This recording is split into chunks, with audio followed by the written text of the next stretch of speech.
Professor Cordovan, Edil vereador, presidente dessa augusta Casa de Leis, mesa diretora, demais vereadores e vereadoras, o público presente e nossos professores, professoras e servidores e servidoras públicas que nos acompanham pelo Câmara ao vivo. Muito boa noite a todos e desde já agradecemos o espaço aqui concedido, esse espaço que leva o nome de Tribuna Popular, e sabemos que as casas de leis, Câmara de Vereadores, assembleias, é a caixa de ressonância do povo. Aqui se tomam as grandes decisões, em formato de leis, que podem aí contemplar toda a população. Então, agradecemos, professor Cordovan, o espaço. Estamos aqui porque foi criado um comitê gestor aí em relação a esta reforma, essa proposta de reforma administrativa que leva o nome de PEC 32.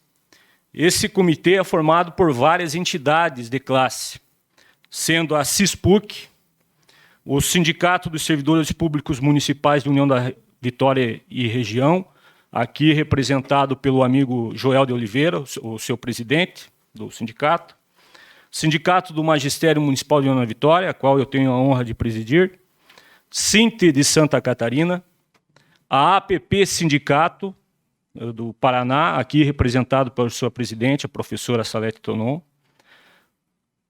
Sindi Unespar, Sindijus Paraná, Sindipetro e o Sindicato dos Servidores Públicos de Porto União, Irinópolis e Matos Costa. Lembrando que nós convidamos os servidores de toda a região e aproveitando esse espaço da Câmara, YouTube, usando essa estrutura, nós conseguimos atingir a todos esses servidores da nossa abrangência aqui dos municípios vizinhos. Então, nós vamos falar da proposta da Emenda Constitucional 32. Ela altera disposições sobre servidores, empregados públicos e organização administrativa. A chamada PEC do governo, chamada pelo governo de PEC da nova administração pública, a proposta altera 27 trechos da Constituição, introduz 87 novos, sendo 4 artigos inteiros. Então, eu vou tentar, em 15 minutos aqui, condensar toda essa informação para explicar um pouco sobre as consequências dessa nefasta proposta. A PEC 32 se apoia em informações falsas, dados inconsistentes, estudos que ninguém tem acesso, velhos preconceitos e uma forte carga ideológica para aprovar uma agenda que dá carta branca para políticos dominarem completamente a máquina estatal. Assim, a proposta de reforma administrativa institucionaliza o bico no Estado, aponta para a privatização desregulada de serviços públicos. O objetivo do governo é transferir para a iniciativa privada o que hoje é de responsabilidade do Estado, de forma que são beneficiados empresários, apoiadores ou financiadores que poderão lucrar, principalmente sobre as necessidades básicas da população. É indiscutível que a administração pública brasileira precisa de mais eficiência, de mais racionalidade, de mais controle social. No entanto, vai na contramão de tudo isso, atacando os pilares que, desde a Constituição de 88, têm sido decisivos para elevar a qualidade dos serviços públicos no país. Então, nós já tivemos, ao longo da nossa história, a partir de 3 reformas administrativas. Tivemos uma na era Vargas, que trouxe uma série de direitos com a CLT. Tivemos a Constituição, a própria Constituição de 88, que trouxe no seu arcabouço uma profunda reforma administrativa no serviço público. E tivemos a emenda constitucional 19, no governo do Fernando Henrique Cardoso. E agora temos essa proposta pelo Ministério da Economia, através do seu ministro Paulo Guedes, endereçado ao governo federal, a qual foi encaminhado para o Congresso Nacional. Hoje ela já passou na CCJ, né, já passou, e alguns desses dispositivos já foram tirados pela comissão, e ela atualmente está tramitando na comissão especial, onde há diversas audiências, o debate intenso, para principalmente os parlamentares e as entidades de classe possam atenuar, né, diminuir os prejuízos que estão propostos nessa reforma.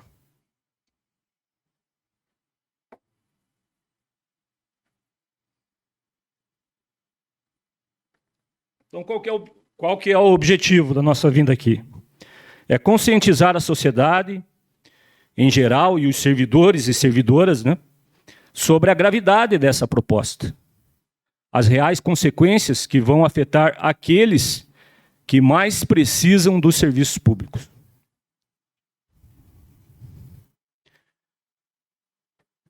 Nós vamos abordar os impactos da reforma administrativa sobre os atuais servidores públicos, como serão os novos vínculos de contratação no serviço público e, principalmente, os efeitos da reforma administrativa para a sociedade brasileira. Para ilustrar a máxima do governo federal que diz que o nosso Estado está inchado, que o Estado brasileiro está inchado de servidores públicos e que o gasto é com o servidor público, para desmistificar essa falácia, essa mentira, tem um estudo do DIEESE com base no censo, no último censo realizado, na verdade, dos países que mais investem no serviço público, os países mais desenvolvidos. Nós temos aqui Noruega, Suécia, que, em relação ao total de empregos em porcentagem, 30,34%, o mais ali, o país que mais tem servidor público em relação a todos os outros empregos. E vemos lá em amarelinho o Brasil com 12,45% em relação a todos os outros empregos. Então, esse argumento utilizado por Paulo Guedes de que o Brasil tem inchaço no funcionalismo, no emprego público, ele não prospera, né? Não configura a realidade. Distribuição dos vínculos dos servidores por faixa de remuneração e por grupo de ocupação no Brasil. Ali em azul, vocês podem observar que acima de 20 salários mínimos que o funcionalismo tem como remuneração são só 3,2%. E desses 3,2% não estão contemplados nessa reforma, que são os poderes legislativo e judiciário. O que está sendo proposto aqui é somente para o poder executivo. De 10 a 20 salário mínimo são 9,6%. De 4 a 10 salário mínimos, 33,7%. E até 4 salários mínimos, a média fica em 3 salários mínimos, são 53,1% dos servidores públicos. Então, 39,8% dos vínculos em todas as esferas são de profissionais da educação e de saúde. E 53,1% dos vínculos em todas as esferas são remunerados em até 4 salários mínimos, chegando à média de 3. Então, no gráfico ali em azul, 60,2% de servidores estão contemplados aí esse até 3 salários mínimos, né, que aí contemplam os profissionais da saúde, profissionais da educação, técnicos, né, e demais servidores.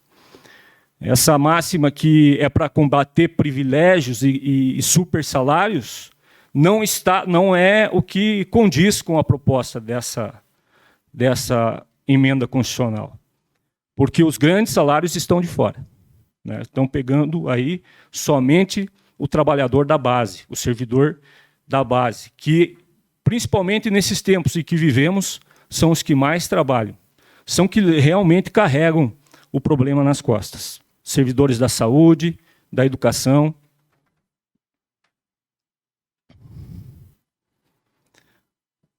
Afeta a toda a sociedade, aos atuais e os futuros servidores. Na medida do quê? Extingue o regime jurídico único da União, dos Estados, Distrito Federal e municípios. Cria 5 vínculos distintos de contratação. Hoje nós temos 3. Estão criando 2 a mais. Nós temos os servidores públicos concursados, os empregados públicos, que são as de economia mistas, vinculado ao regime CLT, e os cargos de confiança, né, que são os de servidores efetivos, e os de livre nomeação e exoneração. Então, pela proposta, sendo criado mais 2 vínculos no novo sistema, né, da legislação administrativa. Essa é uma das piores. Facilita o desligamento do servidor, com a perda da estabilidade. Um dos principais pilares do serviço público. Porque a estabilidade tira do servidor qualquer compromisso com o agente político e com política partidária. A estabilidade é uma ferramenta de grande importância para o servidor, para que ele possa desempenhar suas funções da melhor forma possível e denunciar as irregularidades. E se aprovada da forma que está, essa estabilidade cai por terra e o Estado vai ter um aparelhamento político do serviço público e que vai ficar ao governo de plantão, né? Vai ficar aí a cada gestão de 4 ou de 8 anos. Possibilita a retirada de direitos e benefícios dos atuais servidores. Incentiva a transferência dos serviços públicos para a iniciativa privada. Essa condição está prevista no artigo 37A dessa reforma. E amplia o poder do Executivo para extinguir cargos e transformar cargos de órgãos, autarquias e funções. Isso aqui, essa condição dá superpoderes ao presidente da República, para que ele faça extinção de autarquias, de universidades federais, institutos federais, IBAMA, agências reguladoras, etc. Algumas dessas situações já foram retiradas na CCJ, principalmente a condição de ele querer eliminar, querer extinguir, querer transformar universidades federais. Mas algumas situações ainda permanecem.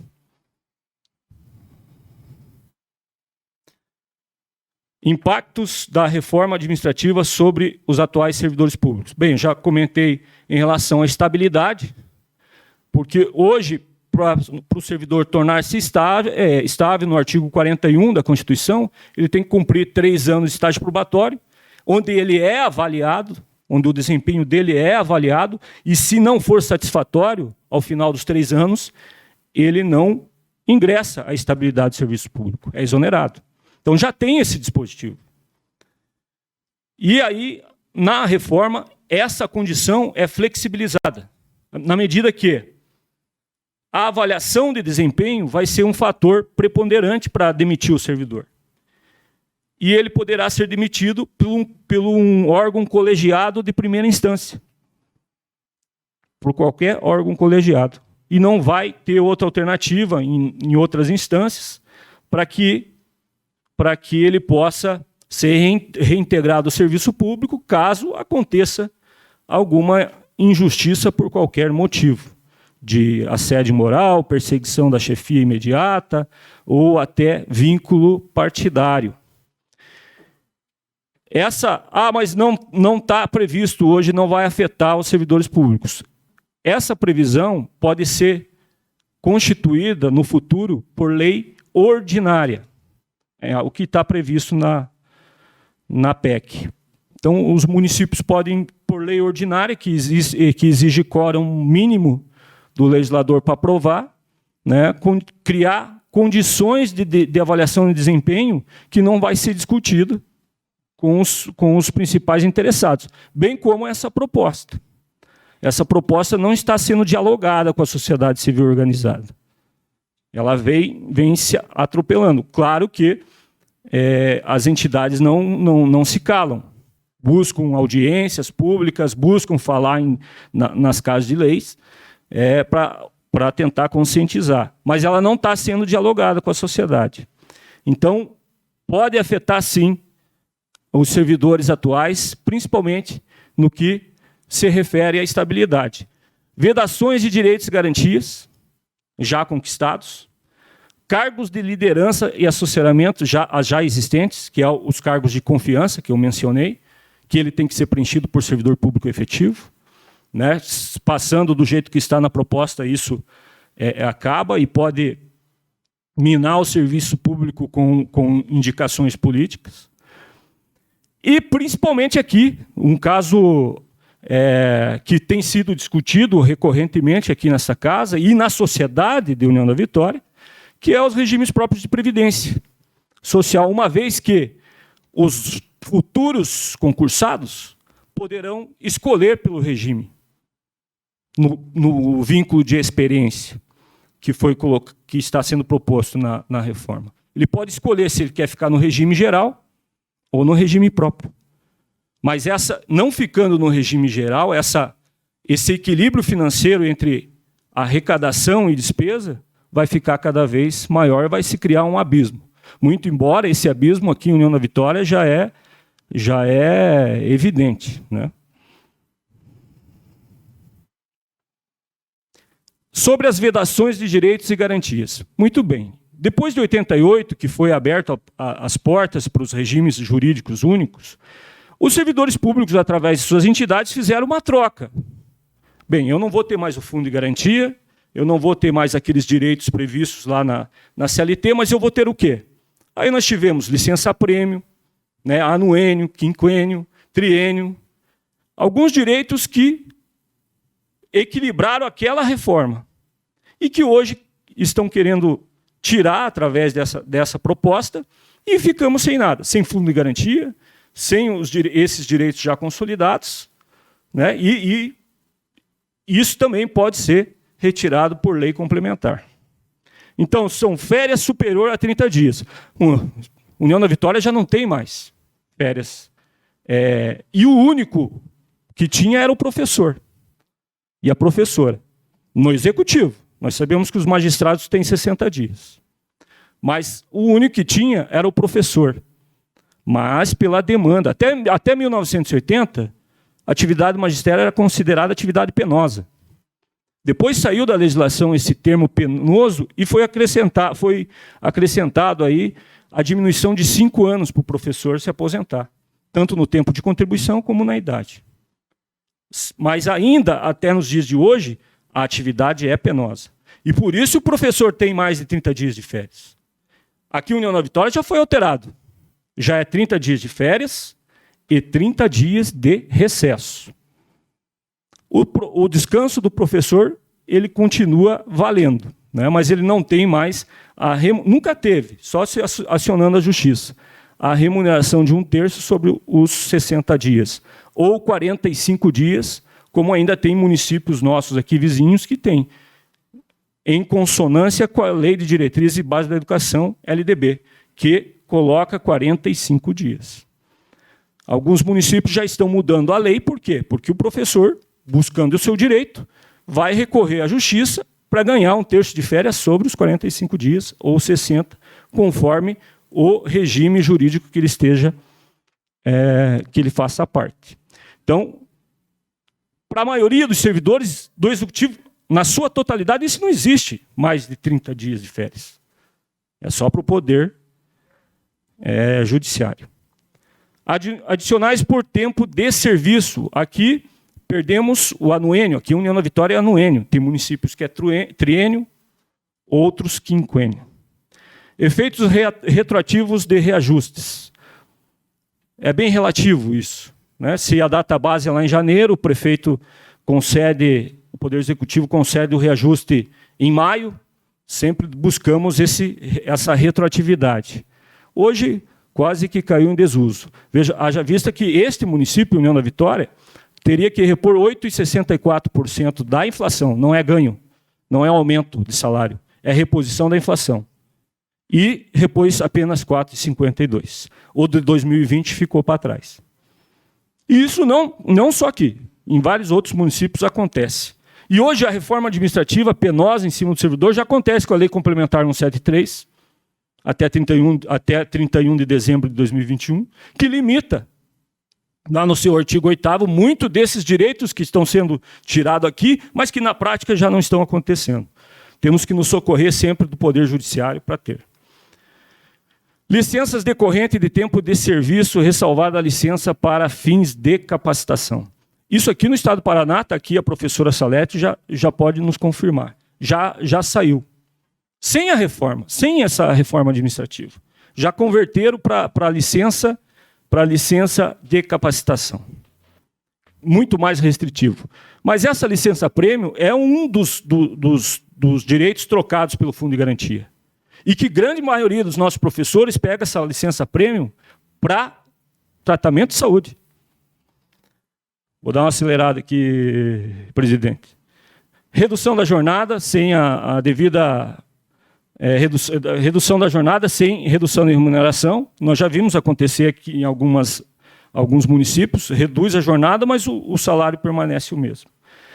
Esse de aposentadoria compulsória, como forma de punição, eu pergunto. Nós temos um servidor aqui, né, como vereador, o vereador Godoy, e pergunto para os demais servidores aqui, quem de nós, do Executivo, Educação, Saúde, teve aposentadoria compulsória como forma de punição? Ou seja, eu tenho uma penalidade, né, cometi uma irregularidade, sou aposentado.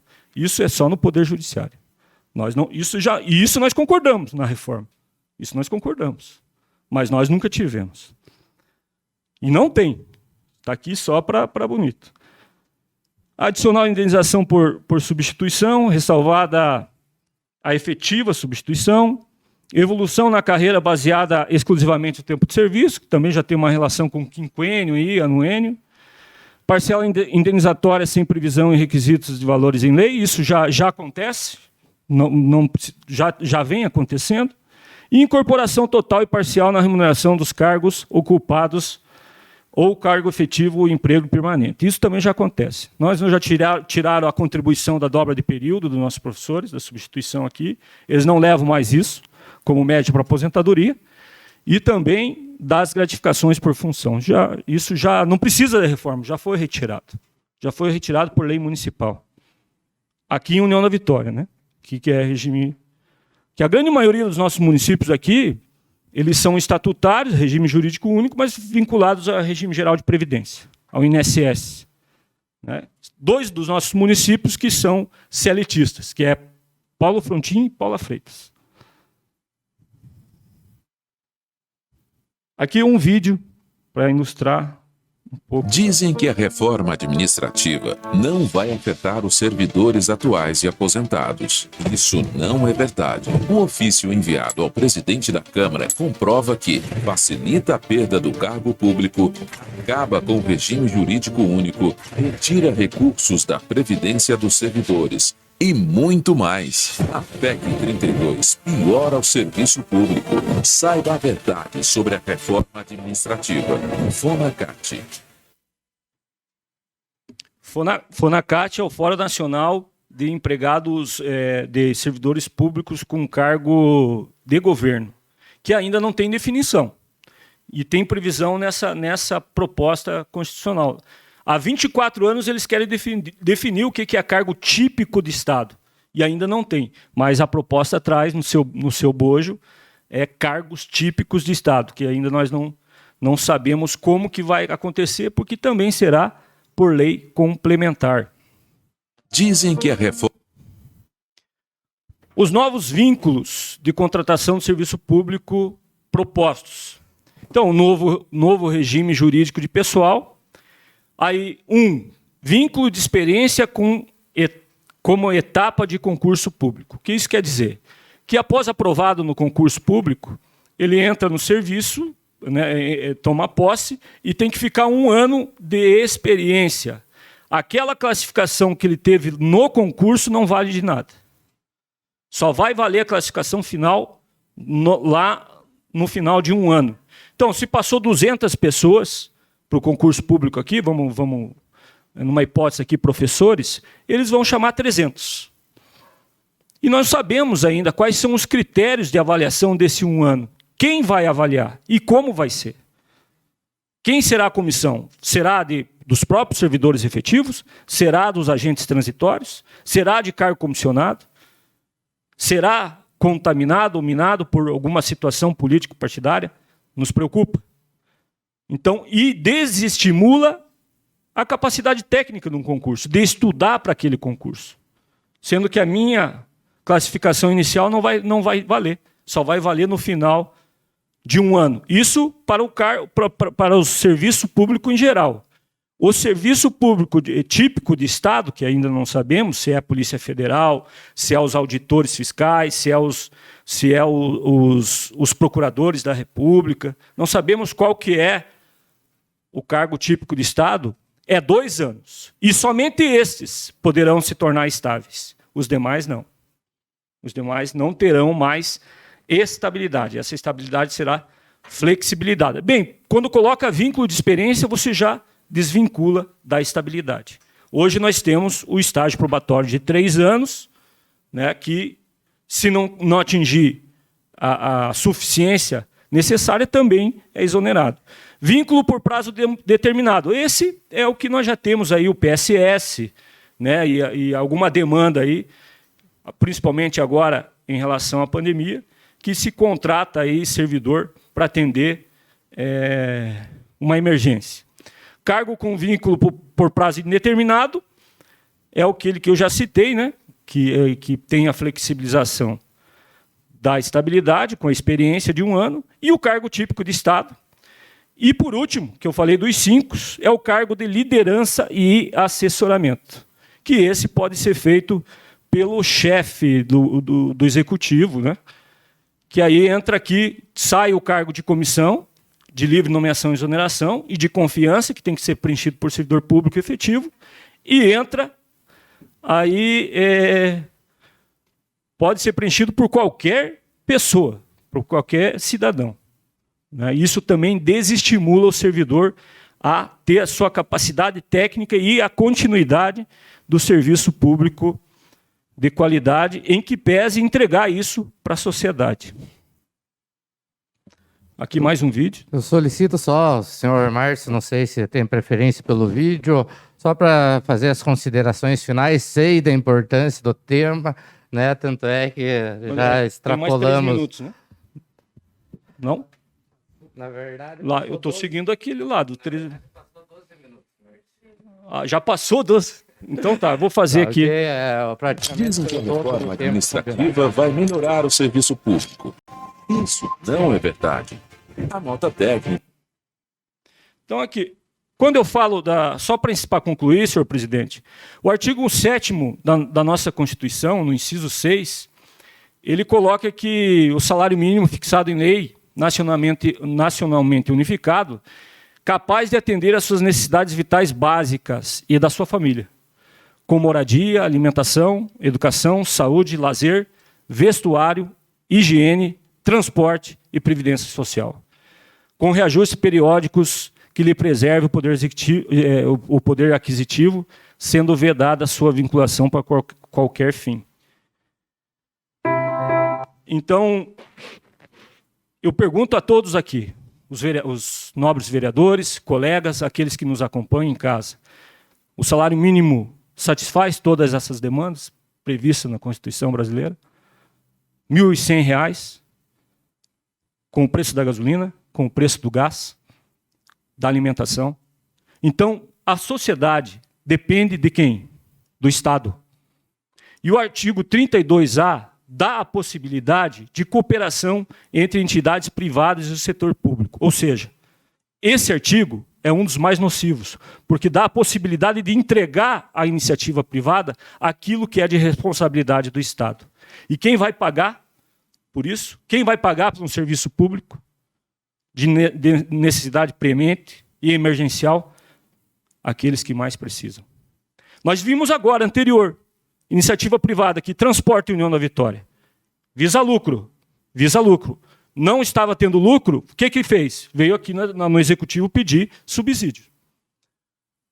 Veio pedir porque senão não teria condições de continuar dando transporte para a população de União da Vitória. Isso vai acontecer com a saúde, com a educação, né, com as necessidades mais básicas do brasileiro, se essa proposta for aprovada do jeito que está. Então, senhor presidente, muito obrigado, né, pelo espaço. Peço desculpa por ter cedido, mas é como eu falei, todos esses dispositivos, todos esses artigos, né, que afetam a sociedade brasileira, o cidadão brasileiro, acho que é de extrema importância. E, por último, aqui, eu só coloquei uma enquete que está sendo realizada pela Câmara dos Deputados. Eu tirei meio-dia, exatamente meio-dia. E teve 200.370 votos discordando totalmente, né, que dá 92%. Aqueles que tiverem interesse podem entrar no site da Câmara dos Deputados e votarem lá. No mais, muito obrigado a todos e tenham uma boa noite.